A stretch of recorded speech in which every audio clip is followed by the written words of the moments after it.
මේ සක්කාය තවත් ප්‍රශ්නයක් තියෙනවා. සක්කාය දිට්ඨිය ආත්ම දිට්ඨිය කියන දෙකම එකක්ද කියලා පහළ වෙනවා. ආත්ම දිට්ඨිය කියන වචනේම තමයි සක්කාය දිට්ඨිය කියලා කිව්වේ. ආත්ම කියලා කියන්නේ නැසෙන, නොබිදෙන, මම යන යමක්, සාරවත් යමක් ලෝකේ තියෙනවා කියලා ගත්තහම සක්කාය දිට්ඨියත් එකම තමයි ආත්ම දෘෂ්ටිය ගොඩනැගෙන්නේ. කාය කියන ඒවාට ගැඩෙනවා. රූප කාය, ශබ්ද කාය, ගන්ධ කාය, රස කාය, පොට්ටබ්බ කාය, ධර්ම කාය. චක්කු කාය, සෝත කාය, ගාන කාය, જીවහා කාය, කාය කාය, මනෝ කාය කියන මේ ඔක්කොම පොදියම සබ්බ කාය. සබ්බ කාය තෝරා ගන්න ඕනේ. කාය කියන්නේ එකට බැඳිලා හැඳිලා සකස් වෙලා යමක් ගොඩ ගැහෙනවා නම් ගොඩ නැගෙනවා නම් ඒ එකතුවෙන් හටගන්න ඒවාට කාය කියනවා. ආපෝ ධාතු, තේජෝ ධාතු, වායෝ ධාතු, පඨවි ධාතු කියන ධාතු හතර එකට බැඳිලා. ධාතු හතරෙන් සම්පින්දනය සකස් වෙලා. ඇස කන නාසය දිව කය කියන ඒවා හැදිලා තියෙනවා. වේදනා සංඥා සංකාර විඥාන කියන මේවායේ සම්බන්ධ වෙලා ගොඩ ගැහිලා එකට පොදි වෙලා. විඥාන ඔය කියලා ස්කන්ධය ගොඩ නැගෙනවා. නැත්නම් කායය ගොඩ නැගෙනවා. ඒ වටම ගෝචර වෙන්නා වූ අදහස් හේතුකාරකයන් ගොඩ ගහගෙන යලි යලි මතක් කර කර මතක පොදියක් හදාගත්තාම මතක පොදියක් ඇතුළු කළා නම් ඔහු ධර්ම කායයක් ගොඩනගාගත්ත කෙනෙක් වෙනවා. මෙන්න මේ ආකාරයෙන් ඇති වෙන්නා මේ කායය සත්‍ය කියලා ගන්නවා. යහපත් කියලා ගන්නවා. මුලාවෙම ගත්ත අදහසක් අවිද්‍යාවේ නිගමනයක් නිසා ඇත්තක් නෙමෙයි. මේවෙන් සත්‍බවක් අපිට ලබා දීලා නැහැ කවදාවත්. අනන්ත අප්‍රමාණ සංසාරයේ පටන්ගෙන ওই කාය 12 තමයි. අපි අසුරු කළේ. චක්කු කාය, රූප කාය, සෝත කාය, ශබ්ද කාය, ගාන කාය, ගන්ධ කාය, જીවහා කාය, රස කාය, කාය කාය, පොට්ටබ්බ කාය, මනෝ කාය, ධර්ම කාය කියන. මෙන්න මේ සමූහ 12ක සම්පින්දනයක් එකතු කරගෙන තමයි. අප්‍රමාණ සංසාරයේ පටන්ගෙන සැනසෙල්ල ඔය තුලින් ආවේ. ඔය තුලම ඉඳගෙන ඔය තුලින්ම සැනසෙල්ලක් ගොඩනගන්න තමයි මුලාවෙන් දැඟලුවේ. හොරන්න බැරි දෙයක් කරන්න හැදුවා අවිද්‍යාව. කවදා හරි ඔන්නෝක තේරුම් ගත්ත දාට අවිද්‍යාවෙන් කරපු වැඩ පිළිවෙල දැක්කා වෙනවා. නෑ විද්‍යාව මොකද්ද? හොරන්න බැරි දේ තුල තවත් සැනසෙල්ල හොයනවා නම් ඒකයි මුලාව. එහෙනම් මොකද්ද විද්‍යාව වෙන්නේ? ඒ තුල සැනසෙල්ල නෑ. ඒක ඇතුළු කළොත් දුක අත්හැරියොත් එතරයි සැනසෙල්ල. මෙන්න මේක දැක්කට පස්සේ දකින්නවා ලෝකයේ දුකෙන් පිරලා තියෙනවා නිසා කායෝ දුක හා සම්බන්ධයි. කායයන්ගේ නිදහස් වීමක් ඇත්නම් යෙන්වීමක් ඇත්නම් දුකෙන් නිදහස්. මේකත් ධර්මයේ දකින්න ක්‍රමයක්. කාය මුල් කරගෙන ධර්මයේ දකින්නේ කොහොමද? ඒතකොට කාය සත්‍යන දෘෂ්ටි අත්හැරෙනකොටම සක්කාය දිට්ඨිය ඉවරයි. ඒතකොට මමත්වයක් ගොඩනගන්න හදන්නේ නැහැ. ඔය කායයන් තුල. එහෙනම් මොනවාද කාය ඔක්කොම ගත්තාම විවිධාකාරයෙන් කාය සම්පින්නණයෙන් ගන්න පුළුවන්. චක්කු කාය තුල මමයි කියලා ගන්න එකක් නැහැ. චක්කු කාය හැදිලා තියෙන්නේ නැහැ මේ ඇහැ කියන සමූහය හැදිලා තියෙන්නේ ආපෝ ධාතු, තේජෝ ධාතු, වායෝ ධාතු, පඨවි ධාතු කියන ධාතු හතරේ. මව් කුසේ බඩේ ඉඳලා කලල රූපිය කියන කාලයක් අපිට තිබුණා නම් නොතිබුණේ නැහැ තිබුණ බව හොඳටම තේරුම් ගන්න පුළුවන්. මේ පැතුලේ එහෙම් පිටි මිනිස්සෙක් හැටියට ළමයෙක් හැටියට එකපාර හැදෙනවා මාස 9ක් විතර ගියන කොටයි ළමයෙක් හැටියට බිහිවුනේ. මුල් මාසෙට ගිහිලා මුල් දවසට ගියා නම් එහෙම. අපේ ඇහැට පේන දෙයක්වත් මේ කයක් කියන්න තිබුණේ නැහැ බලය ඇතුලේ. මෙන්න මේ ළමයා හැදෙන එකේ මුල කියනවත් අන්වීක්ෂයකින් බලලා හොයාගන්න බැරම මුලකින් තමයි මුල හටගන්නේ. ඒ තරම් අතිසියු. ඒ ආරම්භක ජනකානුව කියන්නේ. එතන ඇහැක් වෙන්න තිබුණෙත් නැහැ, කරක් තිබුණෙත් නැහැ, නාසයක් තිබුණෙත් නැහැ, දිවක් තිබුණෙත් නැහැ, කයක් තිබුණෙත් නැහැ. එහෙනම් කොහෙන්ද හැදුනේ? මව්ගේ කයෙන් ඇදලා ගත්ත කොටසක් තියෙනවා. මව්ට කොයින්ද? මව් කරවල ආහාරයෙන් ටික ඇදලා ගත්ත ඇතුළට.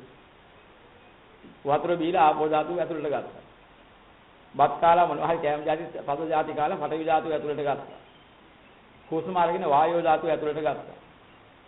අර ගත්ත කොටස් වල බැඳිලා හැදිලා අභ්‍යන්තර වෙලා තිබුණ උෂ්ණ කොටස් නිදහස් වෙලා ගිහිල්ලා අවශ්‍ය උෂ්ණේ සම්පීඩනය වුණා.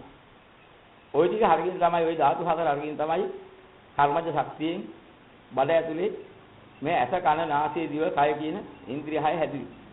එහෙනම් ඕකේ තිබෙන මොනවද? බාහිර ලෝකයෙන් ගත්ත ධාතු හතරමයි. වෙනස මොකද්ද? කර්ම ශක්තියෙන් විවිධ පරිවර්තනයක් හදලා විවිධ ධාතු කොටස් බාටපත් කළා. චක්කු ධාතු, රෝත ධාතු, ගාන ධාතු, જીවහා ධාතු, කාය ධාතු කියලා ඒවා එකින් එකට තියෙන හතර ධාතුවෙන් හටගත් ඒවා වෙනස්කම් බලලා. ඒවට ධාතු නානත්වයක් වෙන් කළා. අන්නේ ධාතු නානත්වයේ දකින්න ඕනේ. ඒ වගේම ඒවට ගෝචර වෙන රූප, ශබ්ද, ගන්ධ, රස, ස්පර්ශ කියන ඒවාත් ඔය කියන හතර මහා භූතයන්ගෙන් හටගෙන විවිධාකාර ස්වභාවයන්ගෙන් හටගෙන තියෙනවා. මූල ද්‍රව්‍ය සතර මහා භූත. නමුත් සකස් වෙලා තියෙන ආකාර නිසා තද දේවල්, මෘදු දේවල්, රස දේවල්, නීරස දේවල්, ඒ වගේම පෝෂණය ඇති දේවල්, පෝෂණය නැති දේවල්, ඔය ආදී විවිධාකාර ධාතු මට්ටම් වලින් වෙනස් වෙලා ගිහින් තියෙන බාහිර ලෝකෙ. ධාතු නානත්වයන් දකින්න ඕනේ. අන්න ඒවා ගැළපෙන දේට ඇදලා දුන්නාම කර්ම ශක්තිය සම්බන්ධ වෙලා තවත් ආකාරයකට පරිවර්තනය කරලා සත්ව ද්‍රව්‍යයක් බවට කියලා පෙන්නලා ওই ධාතු හතරම තව ආකාරයකින් සකස් කරනවා. ඒක තිබුණේ තර බාහිරින් ගත්ත ධාතු හතරම. කර්ම ශක්තියෙන් ජීවිත රූපයක් සමග සම්බන්ධ කරලා ඒක ජීවී දෙයක් බවට පත් කරනවා. ওই ආකාරයෙන් සකස් කරගත්ත පොදියක් තමයි මේ ඇහැ කියන්නේ. මේකේ අවසානයේ මොකද්ද? මෙතන මැද මොකද්ද? මේකත් එකක් කබ හැටියට කඳුළු හැටියට මේ ඇහි කොටසක් සෛල කියලා නාක් වෙච්ච සෛල ආදී වශයෙන් කියලා අර ද්‍රවත් එකලා පිට කරලා යනවා. ඒක ඇසින් අසුචියක් හැටියට පිට කරනවා. කන් කලාඳුරු කියලා හිතන කොටක් කලින් පිට කරනවා. කොටු කියලා කොටසක් හදලා නාහේ තියෙන කුණු පිට කරනවා. හටි තිබෙන කුණු කෙල සෙම ආදී කියලා එහෙම කොටසක් පිට කරනවා. කයේ තිබෙන මල මුත්‍ර කියලා දාඩිය තෙල් කුණු කියලා තව කොටසක් පිට කරනවා. ඔය කියන විදිහට ගන්න ආහාරයේ ඇතුළතම පෝෂණය ගත්තා කියුවත් දවස් ගණනක් යනකොට ටිකෙන් ආයි බාහිර රෝගෙටම යනවා. නම් ජීවිතයක් නැති පුද්ගලත්වයක් කියන්න බැරි, මමයි කියන්න බැරි, මගේ කියන්න බැරි ධාතු හතරක් ඇතුළට අරගෙන එක්තරා පරිවර්තන අවස්ථාවකදී මානසිකත්වයක් එක සම්බන්ධ වෙච්ච නැත්නම් කර්ම ශක්තියත් එක්ක සම්බන්ධ වෙච්ච පරිවර්තන අවස්ථාවකදී මේ අවස්ථාව තේරුම් ගන්න බැරුව ඔන්න මම හැදුනා කියලා කියනවා. නමුත් බලාසිතියේදී ඒක ආයිසරය කරලා බාහිර ලෝකයේ අජීවී වස්තු බවට ඒ විදිහට මැවිදිලා ඒ විදිහටම ගෙවිලා ආපහු ලෝකෙට යනවා. දැන් මේ චක්‍රය තමයි මැරෙනකන් ක්‍රියාත්මක වෙන්නේ. මැරෙනකන් ටොන් කීයක් කන්න ඇද්ද? ගැලුම් කීයක් වතුර බොන්න ඇද්ද? නැත්නම් ලීටර් කීයක් බොන්න ඇද්ද? එතකොට කිලෝග්‍රෑම් කොච්චර කන්න ඇද්ද?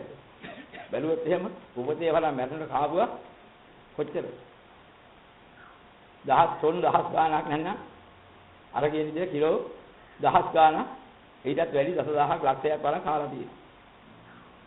මැරිච්ච කෙනාගේ බර කිරලා බැලුවොත් කීයද? කිලෝ 50ක් විතර තියෙනවා. ඉතරකල් කාපුවට මොකද වෙන්නේ? මල මුත්‍ර වලින් ගියේවයි, තෙල් කුණු වලින් ගියේවයි, දාඩිය වලින් ගියේවයි, හුස්ම ගන්න කාබන් ඩයොක්සයිඩ් පිට කරලා වාතයෙන් ගියේවයි. ඔක්කොම ටොන් ගාණක් පිට කරලා තිවිච්චියම පිටින් අරගෙන පිට කරලා.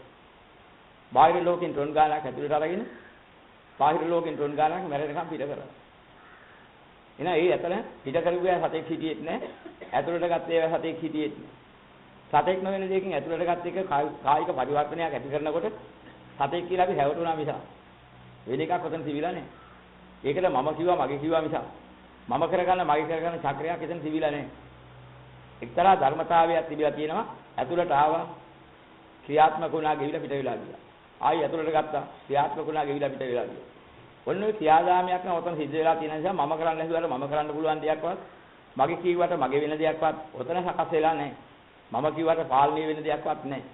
එහෙනම් මෙන්න මේ ටික තේරුම් ගත්තට පස්සේ දකින්න මේකේ ආත්ම වශයෙන් නැත්නම් විපරිණාමයක් නැති තමන් කැමතිසේ පවත්වන්න පුළුවන් තමන්ගේ කැමැත්ත අවනුතව පවතින එකක් මෙතන නැත්නම් එහෙම එකකට මම ආත්මයි කියලා වෙනවා.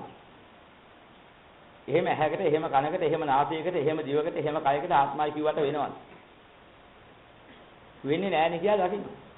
එහෙනම් මේකේ ආත්මයක් කොහෙද මේ රූපාස්සේ තියෙන්නේ? මේ රූපේට ආත්ම කියලා ආත්ම වෙනවද? මේක ඇතුලේ ආත්මය හැදෙන තියෙනවා කියලා මොකක්ද ඒ ආත්ම? මෙහෙම එකක් තියෙනවද? මේ ක්‍රියාදාමය හැදෙන්නේ. රූපේ ආත්මය කිව්වට, ආත්මේ රූපේ කිව්වට, රූපේ ඇතුලේ ආත්මය තියෙනවා කිව්වට, ආත්මය ඇතුලේ රූපේ තියෙනවා කියලා ආත්මය කියන එක මායාවක් මිසක් තව එකක් එහෙම එකක් තිබිලා නැහැ කියලා දකින්න. මෙන්න මේක දැකගත්තාම රූපය තුළ මමෙක් හොයන, රූපය තුළ ආත්මයක් හොයන යම් මානසිකත්වයක් තිබුණා නම් ඒක බොරුවක් කියන එක වන්ට වැටහෙන්න පටන් ගන්නවා. ඒ දෘෂ්ටිය තියලා යනවා. මෙන්න මේකට කියනවා ආත්ම දෘෂ්ටිය දුරු වුණා. ඒතකොට කියනවා ඒකට නෙමෙයි ආත්ම හැදුනේ. නාමය. ඊළඟට බහින රූපය අත්හැරලා වේදනා සංඥා සංකාර විඥාන කියන මේවා. ඊට පස්සේ ඒකත් විදර්ශනා කරනවා. මොකද විදර්ශනා කරනවා කියන්නේ? වේදනාව මොකද්ද? වේදනාව කියන්නේ සදාතනික දෙයක්ද? වේදනාව කොහොම හට ගන්නවද? මොකක්ද මේ චක්‍ර හටාව? මෙන්න මේ චක්‍ර හටාව බුදුරජාණන් වහන්සේ දේශනා කළා තියෙනවා. සැප වේදනාවක් දැනෙනකොට වේදනාවක් දැනෙනවා කියලා කියනවා. ඒක කොහොමද ගොඩ නැගුනේ? යම් මොහොතක සැප වේදනාවක් දැනෙනාට සැප දැනෙනවා. සුව දැනෙනවා. ඒ කොයි වෙලාවෙ සින්නත් සුව දැනෙන්නේ. කුමක් හේතු කරගෙන සුව දැනෙන්නේ? සුවයට හේතු වෙන අරමුණක් ස්පර්ශ කරනකොට ඒ ස්පර්ශය නිසා සුව වේදනාවක් හටගන්නේ. ඒක ස්පර්ශ කරන්න ඉස්සෙල්ලා බය ගන්නකට ඉස්සෙල්ලා ඒ වේදනාව තිබුණේ නැහැ. ඒ දේ ස්පර්ශ කළ අවසාන වුණාට පස්සේ මේ වේදනාව තියලාද බලපුවාම දැනුත් නැහැ. එහෙනම් වේදනාව කොහොමද ගොඩනගන්නේ? ස්පර්ශයත් සමග හේතු ඵලයක් වශයෙන් ස්පර්ශයේ හේතුවේ ඵලයක් වශයෙන් වේදනාව ගොඩනගෙනවා මිස නෑ කොහෙද වේදනාව කියලා තව එකක් තියෙන ආත්මයක් තියෙන එක. වේදනාව හේතුඵලයක්. ඔයින් විතක්කල කාලද වේදනාව කියලා එකක් තියෙනවා. කායික හෝ වේවා මානසික හෝ වේවා වේදනාවක් හටගත්තා නම් ඒ වගේ වේදනාවට හේතු වෙන්නා ස්පර්ශයක් ලැබීමෙන් සැප වේදනාවට හේතු වෙන ස්පර්ශයක් ලැබීමෙන් සැප වේදනාව විද්‍යාමානීලා තියෙනවා. දුක් එතකොටම ඊළඟ දෙනවා දුක් වේදනාවට හේතු වෙන ස්පර්ශය. දැන් කොහොමද සැප වේදනාවට ආපු ස්පර්ශයට මොකද වෙන්නේ? ඒක විද්‍යාමානද? නෑ. මොකද වුනේ? සැප වේදනාවට හේතුකාරක ස්පර්ශ වෙනකන් ඒකේ ඵලයක් වශයෙන් ඒක විද්‍යාමාන නම් මේක කොහෙද කෝ ආත්මයක් තියෙන්නේ? දැන් මට ඕන හැටියට සැප වේදනාවක් ලබන්න පුළුවන්. සැප වේදනාවට හේතු වෙන ස්පර්ශයක් ස්පර්ශ නොවි. අනේ මට සැප වේදනාවක් ඒවා කිව්වා. මම සැප විඳිනවා කිව්වා. එහෙම එකක් එන්න හේතු නැහැ. එහෙනම් මොකෙන්ද එන්නේ? සැප වේදනාවට හේතු වෙන ස්පර්ශයක් ඇසුරු කරනකන් ඒ මොහොතේ හේතුඵලයේ වශයෙන් සැප වේදනා කියනවා මානසිකත්වයේ කොට නැගෙන්නේ. දුක් වේදනාවට හේතු වෙන ස්පර්ශයක් ඇසුරු කරනකොට කායික වේවා මානසික වේවා ඒ ඇසු ස්පර්ශයක් සමග දුක් වේදනාව කායික වශයෙන් හෝ දුක් වශයෙන් හෝ මානසික දුම්නස් වශයෙන් හෝ නිපද වෙනවා. උපේක්ෂාවට නිකන් නැගින්නේ නැහැ. උපේක්ෂාවට හේතුකාරක වන්නා වූ අරමුණු වීම නිසා උපේක්ෂා මානසිකත්වයක් කොට නැගිනවා. උපේක්ෂා වේදනාව ඒකෙන් මතුවෙනවා. එහෙනම් සැප වේවා දුක් වේවා උපේක්ෂා වේවා වේදනාවයි යමක් වෙත්නම් ওই තුනට බෙදලා තියෙනවා. තව එකකට බෙදන්න නැහැ. එහෙනම් ඔය කියනවා සැප වේදනා දුක් වේදනා උපේක්ෂා වේදනා කියන තුනම ස්පර්ශපත්යෙන් හටගන්න එකක්. ඒක ක්‍රමහතාව ස්පර්ශපත්යෙන් වේදනා ස්පර්ශ නිරෝධී වේදනා නිරෝධයි. මෙන්න පරිච්ඡේදම්පාදීට දැම්ම. ඉදම් පරිච්ඡේදම්පාද. මේ දැම්මයි දැන්. පෙර අධ්‍යාපනයට ගියේ නැහැ. මතුවත් එහෙට ගියේ නැහැ. දැම්ම දාලා බැලුවා. බලනකොට පේනවා වේදනාව කියන්නේ මෙහෙම එකක්. එහෙනම් පෙර දිනුනා ලැබිලා තියෙන්නේ එහෙමමයි. මතු ලැබෙන්නේ කොහොමවත්. ඥානින් දැනගන්නවා ඉතින්. එහෙනම් පෙර භවයේ හිටියනම් සැප වේදනාව විඳලා කිව්වනම් සැප වේදනාවට හිතෙන ස්පර්ශයක් ස්පර්ශ වීම නිසා සැප වේදනාව පෙර භවයේත් ලැබුණා. දුක් වේදනාවක් විඳලා තියෙනවා නම් දුකට හේතු වෙනා ස්පර්ශයක් නිසා දුක් වේදනාව ලැබලා තියෙනවා. උපේක්ෂාවට හිතෙන ස්පර්ශයක් ලැබීමෙන් උපේක්ෂා වේදනාවක් වෙලා තියෙනවා. ඒ වගේ විලයාමත් එක විලා ගියා මට පවත් ගන්න බැරි වුණා. එහෙනම් එහෙම එකක් තුළ මගේ වසංගී කියන්නේ එකක් හොතන තිබුණා. මම කියන එකෙන් කියන්නේ එකක් තිබුණා. එහෙනම් වේදනාව තුළ වේදනාව මමත් නෙමෙයි. මම කියන්නේ වේදනාවක් නෙමෙයි. වේදනාව තුල මම ඇත්තෙත් නැහැ. මමයි කියන යමක් තුල වේදනාවක් ඇත්තෙත් නැහැ. එහෙනම් මම මොකද්ද දැන් ගත්තේ? එහෙනම් සංඥා කොහොමද? ඒකත් ඒ ක්‍රමෙමයි. ඇහැට රූපයක් ගන්නනේ වුණොත් ඒ හේතු කොටගෙන ඒ ස්පර්ශයෙන් වේදනාව නැగిලා ඒ දැනීම මතුවලා ඒ දැනීමෙන් ආකාර හතාවක් මතුවලා මේ බඳු ආකාරයක් මේ බඳු ස්වභාවයක් මේ බඳු ආකාර සංඥාවෙ ඉන්න පටන් ගන්නවා. ඒ අරමුණ ස්පර්ශ වීම සමග ඒ සංඥාවක් තියෙනවා මිසක් ඒ අරමුණ නැවතිනවත් එක්කලා මේ සංඥාව ඉවරයි. එන කනට ශබ්දයක් එනවා නම් ශබ්ද සංඥා එනවා ඒ ශබ්දයත් එක්කලා. ඒ ශබ්දේ නැවතුණා නම් ශබ්ද සංඥාවක් ඉවරයි. නාසයේ ගන්ධයක් හොඳ සුවඳ හෝ ගඳ හෝ එනවා. ඒක එනකන් මේ ගඳ හෝ සුවඳ වශයෙන් එන මේ ගන්ධයක් මේ සුවඳ කියලා ඒ වගේම ඒකේ සංඥාව මතුවෙනවා. ගන්ධ සංඥා එනවා. දිවට රසයක් ගැටෙන වෙලාවේදී ජීවා වශයෙන් මතුවලා හිටන් රස සංඥාවක් එනවා. නැ සංඥාවක් හේතුඵලයක් මිසක් මට ඕන හැටියට පවත් ගන්න පුළුවන් එකක්වත් මං ඉල්ලුවට එන එකක්වත් එහෙම එකක් නෙමෙයි. ඒකත් හේතුවේ ඵලයක්. හේතුඵල ධර්මතාවයක් ඇරෙන්න තවත් මමගේ ක්‍රියාකාරීත්වය නිසා පාලනය කරන්න තිබුණේ. එහෙනම් සංඥාව මම කියවල හරියයි. මම කියන්නේ සංඥාව කියවල හරියයි. සංඥාව තුළ මමෙක් ඉන්නවා කියලා වෙනවනේ. මමෙක් තුළයි මේ සංඥාව තියෙන කිව්වට එහෙම එකක් තියෙනවා. අනේ යථාර්ථය දකින්න. මෙන්න මෙහෙම දැක්කහම දකින්නවා සංඥාව තුළ මමෙක් කියුවට මමෙක් නැහැ. එහෙනම් හිතවිලි ක්‍රියාවදන් ක්‍රියාත්මක කරනවා. හිතන්න හිතලා හිතනවා.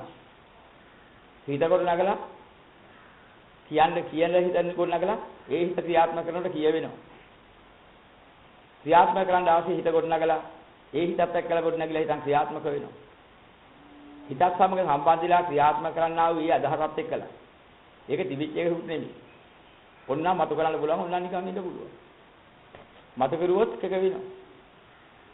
නරක වෙලක් කරන්න ක්‍රියා කරන්න මතු කළොත් නරක සංකාරයක් ගොඩ නැගිනවා පාප සංකාරයක් ගොඩ නැගිනවා. හැබැයි මේකේ මට හොඳක් වේවා කියවට කවදාවත් හේතුවේ ඵලයේ වශයෙන් නරකේ නරක ගොඩ නැගිනවා මිසක් නරක සංකාරයේ නරක විඥානයක් නාම රූප සලආයතන ආදී චක්‍රයක් ගොඩ නැගිනවා මිසක් හොඳ එකක් ගොඩ නැගින ක්‍රමයක් නැහැ. හේතුවේ හොඳක් නම් මේක මට නිවනට හේතු වේවා කියවට නිවන් දකින්නවා කියන එක ඒක නෙමෙයි. නිවන්ට අවශ්‍ය කටයුතු කළොත් තමයි නිවන්ට හේතු වෙන්නේ. හේතුඵලයේ ලැබෙන්නේ. ඒකේ ලෞකික හොඳක් ලැබෙන්න පුළුවන්. හැබැයි ඒක නිකන් අපි හිතුවල හම්බ වෙන්නේ නැහැ. හේතුයේ ඵලයේ වශයෙන් හොඳක් කළොත් හොඳක් ලැබෙනවා, නරකක් කළොත් නරකක් ලැබෙනවා. විපාකේ ඊට අනුකූලයි. මෙන්න මෙහෙම දකින්න ඕනේ. සංඛාරිය තුළ මමගේ පාලනයක් නැහැ. ඒක හේතුඵල ධර්මතාවයක් මිසක් මම කියන පාලනයටයි ටිකක් කරන්න පුළුවන් එකක් ඒකේ නෑ. හේතුඵල ක්‍රියාදාමයක් මිසක් එතන තියෙන වෙන එකක් නෙමෙයි. එන හේතුන් අනුකූල ඵල දහමක් සකස් වෙන ක්‍රමයක් මිසක් මම කියා හිතාගෙන මමගේ පාලනයට යටත් කරන්න දෙයක් ඒකෙ තිබිලා නෑ. ඔන්න ඔය ක්‍රියාවලිය එහෙම වෙලා ඉතින් ඔය පිළිබඳ දැනුවත් වීම අරගෙන ඔය ලෞකික දැනුවත් වීම ගොඩ ගහගෙන ඒ දැනුවත් වීම මතක් කර ධර්මයන් වශයෙන් මතක සටහන් අරගෙන මනසට ඒව ඝට්ටණය කරගන්න ස්පර්ශය කරගන්න දැනීමක් පහළ වෙනවා ඒ මොහොත. ඒ දැනීමට කියනවා විඥාන කියලා. එහෙනම් මේ විඥාන කියන එක හේතු බලයක් මිසක් ක්‍රම රටාවක් මිසක් මං කියලා හදාගන්න ටිකක් ඔතන තිබිලා නැහැ. ඒකයි උත්තර මං කිව්වේ. එහෙනම් රූපේට මම කිව්වේ දන්නේ නැතුව වේදනාවට මම කිව්වේ ඒක දන්නේ නැතුව සංඥාවට මම කිව්වේ දන්නේ නැතුව සංකාර වලට මම කිව්වේ දන්නේ නැතුව. ওই ටික අහකලා කොහොම මම කියලා බැලුවොත් එහෙම ওই ටිකෙමයි මම කියන එක ගොඩ නැගිලා තියෙන්නේ. ওই ටික අහකලොත් මම කියන එකක් දකින්නේ නැහැ. එහෙනම් මම කියන එකක් උතන තිබිලා නැති හින්දායි දකින්නේ නැත්තේ. කැලේ ටික අයින් කරගුවාම මම කියන කැලේ අයින් කරන්න නැහැ. රූප ටික අයින් කළා, වේදනා ටික අයින් කළා, සංඥා ටික පැත්තකට කළා, සංකාර ටික පැත්තකට කළා, විඤ්ඤාණ ටික හේතු බල කියලා දැකලා පැත්තකට කළා. ඕන් දැන් මම කියලා කරලා මෙන්න මේ ටික කියන එක තව ඉතුරු වෙලා නැහැ. එහෙනම් මොකද මම කිව්වේ? නැති එකකට මම කියලා තියෙනවා මිසක් ඇති එකකට මම කියලා තියෙනවා. එහෙනම් මම කියන්නේ අපි විසින් හදාගත්ත ওই රූප වේදනා සංඥා සංකාර විඥාන ක්‍රියාපොදිය. මුලා අදහතින් මම කියනවා කියලා හිතාගෙන. ඒකේ ක්‍රියාපොදියට හැවටලා ඒකට මම කියලා තියෙනවා. මෙන්න මේක තමයි අනන්ත සංසාරයේ බලලා මම හැදෙන්න හේතුව. ඒ නිසා ලෝක සත්‍යය මම කියනවා කියන දෘෂ්ටියට බහිනවා. ඔය ක්‍රියාදාමයේ දැකෙන නැති නිසායි ওই දෘෂ්ටියට බැස්සේ. ගිනි පෙනෙල්ල කරකවනකොට ගිනි වලල්ලක් තියනවා කියන දෘෂ්ටියක් එනවා. ගිනි පෙනෙල්ල කරකුණා මිසක් ගිනි වලල්ලක් එතන තිබුණේ නැහැ. ඒක මායා දර්ශනයක් විතරයි. ඒකට හැවටලා මේ ගිනි වලල්ලක් කිව්වා වගේ. මේ රූප වේදනා සංඥා සංකාර විඥාන ක්‍රියාපොදියේ ක්‍රියාපරිපාටිය දැකලා. ඔය ක්‍රියාපරිපාටියේ විද්‍යාමානී ස්වභාවය තමයි මම කියන්නේ කියලා ඒකට දෘෂ්ටියක් තියාගන්න. එහෙනම් මම කියන්නේ දෘෂ්ටිය. ඇත්තක් නෙවෙයි. ඔන්න ඕක යම් දවසක ඇත්ත ධර්මයේ තුලින් දැක දවසකට කියනවා ආත්ම දෘෂ්ටිය ගැලවිලා ගියා. ආත්මයක් විතර තියනවා කියලා හිතාගත්ත දෘෂ්ටියක් තියෙනවා කියලා නැති වෙලා යනවා. කායයන් සත් කියලා හොඳයි කියලා ගන්න දෘෂ්ටියක් තියුණා නම් මේවැය මොකද්ද දුන්න හොඳ? හටගෙන බිදිලා ගියා. හටගෙන බිදිලා ගියා අනන්ත සංසාරේ බලන් සිද්ධ වෙන්නේ ඔය රූප වේදනා සංඥා සංකාර විඥාන කියන ඔය ටිකයි. ඔය ටිකෙන් සහනයක් බලාපොරොත්තු වෙනවා නම් ලැබිච්ච සහනයක් කාටවත් නැහැ. සහනිය බලාපොරොත්තු වේ පසුපස අභාගී මුලාවක් නම් ක්‍රියාත්මක වුණා. මෙන්න මේක දැනගත්ත දවසට කියනවා සක්කාය දිට්ඨිය ඉවරයි 20 පොලේ සක්කාය දිට්ඨිය ඉවරයි. රූප පිළිබඳව 4යි වේදනා පිළිබඳව 4යි සංඥා පිළිබඳව 4යි සංකාර පිළිබඳව 4යි විඥාන පිළිබඳව 4යි. 4 5 20යි. ඔන්නේ 20 පොලේ මමෙක් හොයාගෙන යනකොට තවත් මමෙක් හොයන තව කැලලක් ඉතුරු වෙලා නැහැ. මේ සත්‍යයා කියන මේ පුඤ්ජයේ තුල ක්‍රියාපොදිය තුල. අන්න ඒක හරියට තේරුම් ගත්ත දවසට තිබිච්ච දෘෂ්ටිය නැති වෙලා ගිහලා තමයි යථාබෝධය ලැබෙනවා. එහෙනම් මමෙක් නැති තැනක මමෙක් හොයනවා. මනසින් ගොඩනගාගත්ත මමෙක් මිසක් ඇත්ත වශයෙන් ඇති මමෙක් කොතනකවත් නැහැ. මෙතනත් නැහැ බාහිර ලෝකේ කාටවත් නැහැ. නමුත් සියල්ලෝ මම කියන වචනේ ඉන්නවා. මගේ කියනවා. මගේ කරගන්න හදනවා මම කියනවා. මම මගේ කරගත්ත දෙයක් අනන්ත සංසාරේ ඉඳන් බලපුවාම කොතනකවත් තිබිලා නැහැ.